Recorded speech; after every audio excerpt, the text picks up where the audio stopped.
ED తాజా charge sheet లో కవితపై సంచలన అభియోగాలను మోపింది.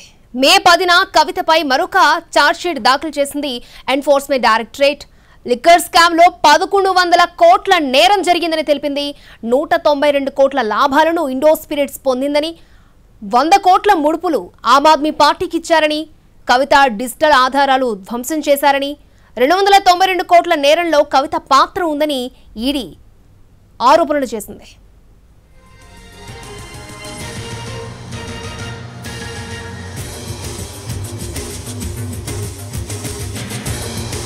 ఈడీ తాజా చార్జ్ షీట్ లో కవితపై సంచలన అభియోగాలను మోపింది. మే 10న కవితపై మరొక చార్జ్ షీట్ దాఖలు చేసింది ఎన్ఫోర్స్మెంట్ డైరెక్టరేట్. లిక్కర్ స్కామ్ లో 1100 కోట్ల నేరం జరిగిందని తెలిపింది. ఈ కుంభకోణంలో ఇండో స్పిరిట్ 192 కోట్ల లాభాలను పొందినట్లుగా తెలిపింది. 100 కోట్ల ముడుపులు ఆమ్ ఆద్మీ పార్టీకి ఇచ్చారని ఆరోపించింది. ఈడీ కవిత డిజిటల్ ఆధారాలను ధ్వంసం చేసిందని, 292 కోట్ల నేరంలో ఆమె పాత్ర ఉందని చార్జ్ షీట్ లో తెలిపింది.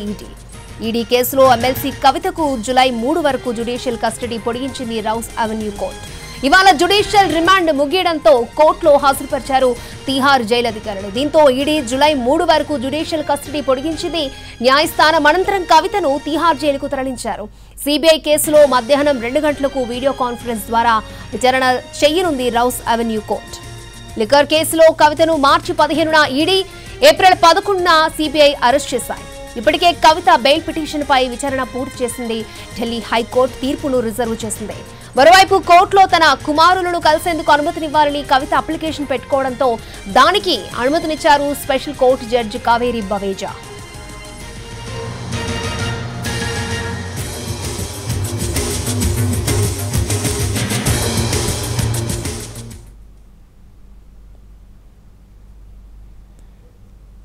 లిక్కర్ కేసులో కవితపై అభియోగాలు నమోదు చేసింది ఎన్ఫోర్స్మెంట్ డైరెక్టరేట్. ఇదే అంశానికి సంబంధించి లేటెస్ట్ అప్డేట్స్ అందించడానికి మా ప్రతినిధి రాజు ఢిల్లీ నుంచి సిద్ధంగా ఉన్నారు. రాజు, ఎటువంటి అభియోగాలు మోపింది కవితపై? ఎస్ అక్షయ, మనము ప్రస్తుతం చూస్తూనే ఉన్నాము. ఏదైతే చార్జ్ షీట్ ఎన్టీవీ వద్ద ఎక్స్క్లూజివ్గా మన వద్దే ఉందని చెప్పుకోవచ్చు.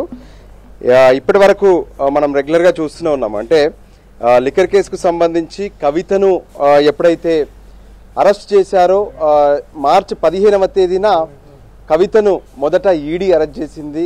ఆ తర్వాత ఏప్రిల్ 11వ తేదీన ప్రత్యేకంగా సిబిఐ కూడా అరెస్ట్ చేసింది. ముఖ్యంగా ఢిల్లీ లిక్కర్ కేసుకు సంబంధించినటువంటి వ్యవహారంలో కవిత పాత్ర ఏంటి అనేది మొదటి నుంచి కూడా పలు ఛార్జ్ షీట్లలో ప్రత్యేకంగా ఈడీ పేర్కొన్నటువంటి పరిస్థితిని చూసాము. అయితే ఎప్పుడైతే కవితను ఈడీ అరెస్ట్ చేసిందో, సో అరెస్ట్ చేసిన తర్వాత దాదాపు 10 రోజుల పాటు తమ కస్టడీలో కోర్టు అనుమతితో ఏదైతే ఇంటరాగేషన్ చేసింది ఈడీ, ఆ సందర్భంగా కూడా కవితకు వ్యతిరేకంగా ఎవరైతే ఇప్పటి వరకు వాంగ్మూలాలు ఇచ్చారో వాళ్ళందరి వాంగ్మూలాలను ఆధారంగా చేసుకొని కవితను విచారణ జరిపారు. అయితే ఈ సందర్భంగా కవిత ఎటువంటి కోఆపరేషన్ చేయలేదు, విచారణకు సహకరించలేదని చెప్పి ఈడీ పేర్కొంది. అయినప్పటికీ కూడా తమ వద్ద ఉన్నటువంటి టెక్నికల్ ఆధారాలు, తర్వాత వాంగ్మూలాలు ఏవైతే ఉన్నాయో వీటన్నిటిని బేస్ చేసుకొని ఛార్జ్ షీట్ వేస్తున్నామని చెప్పారు. ఈ ఛార్జ్ షీట్ను మొత్తం కూడా 177 పేజీలతో ప్రత్యేకంగా సమప్ చేశారు. అంటే దాదాపు 8000 పేజీలతో కవితతో పాటు మరో 4 పైన ఛార్జ్ షీట్ దాఖలు చేశారు. ఆ 4 విషయానికి వస్తే ముఖ్యంగా హవాలా ఆపరేటర్లు అందులో ఉన్నారు. ఏదైతే కవిత ఆమ్ ఆద్మీ పార్టీకి 100 కోట్ల రూపాయలను చేరవేసింది, ఇదంతా కూడా కిక్ బ్యాక్ల రూపంలో చేరవేశారు. అంటే లిక్కర్ స్కామ్కు సంబంధించినటువంటి వ్యవహారంలో మొదటి నుంచి కూడా కవితకు తెలుసు. అంటే కొత్త మద్యం పాలసీని ఢిల్లీ కోసం ఎప్పుడైతే రూపొందించడం మొదలుపెట్టారో అప్పటి నుంచే కవిత ఇందులో కీలకంగా వ్యవహరించారు. ముఖ్యంగా సౌత్ గ్రూప్ను ఏర్పాటు చేయడం, సౌత్ గ్రూప్లో ఉన్నటువంటి కొంతమంది బిజినెస్ మెన్స్ అందరినీ కూడా ఇందులో చేర్చడం, తర్వాత వాళ్ళందరి నుంచి 100 కోట్ల రూపాయలను సమకూర్చుకొని వాటిని ఆమ్ ఆద్మీ పార్టీకి ప్రధానంగా గోవాలో జరిగినటువంటి ఎన్నికల సందర్భంగా వాటిని చేరవేశారు. వాటిని 3 సార్లు 100 కోట్ల రూపాయలను చేరవేశారు. దానికి సంబంధించినటువంటి టెక్నికల్ డీటెయిల్స్ కూడా తమ వద్ద ఉన్నాయని చెప్పి ఈడీ తాజా ఛార్జ్ షీట్లో పేర్కొంది.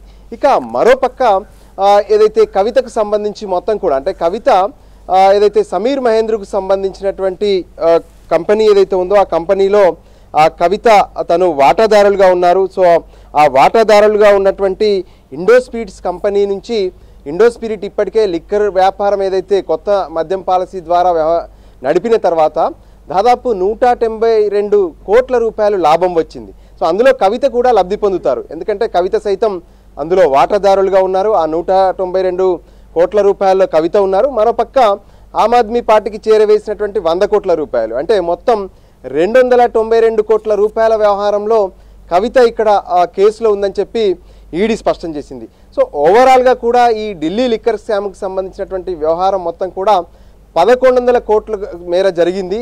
సో దీనికి సంబంధించినటువంటి అన్ని ఆధారాలు తమ వద్ద ఉన్నాయని చెప్పారు. అయితే ఈ కేసుకు సంబంధించినటువంటి వ్యవహారంలో ఈడీ కావచ్చు, సిబిఐ కావచ్చు, ఎప్పటికప్పుడు విచారణ జరుపుతున్నటువంటి క్రమంలో నిందితులు తమకు సహకరించకపోవడమే కాకుండా వాళ్ళ వద్ద ఉన్నటువంటి డిజిటల్ ఎవిడెన్స్లు ఏవైతే ఉన్నాయో, కవిత ఉపయోగించినటువంటి సెల్ ఫోన్లలో ఉన్నటువంటి డాటాను మొత్తం కూడా డిస్ట్రాయ్ చేశారు, ధ్వంసం చేశారనేటువంటి ఆరోపణను మరోసారి ఈ ఛార్జ్షీట్లో పేర్కొన్నారు. సో కవిత ఇతరులతో ఎప్పుడైతే సంభాషణలు జరిపారో, కేజ్రీవాల్తో ఫేస్ టైంలో మాట్లాడారు, విజయనాయర్తో మాట్లాడారు, అంతేకాదు ఢిల్లీ లిక్కర్ వ్యవహారంలో ఉన్నటువంటి సమీర్ మహేంద్రుడితో కూడా మాట్లాడారు. అయితే వీటికి సంబంధించినటువంటి వాట్సాప్ చాట్లతో పాటు ఫేస్ టైంకి సంబంధించినటువంటి రికార్డులను, మిగతా అన్ని అంశాలను కూడా డిలీట్ చేశారు.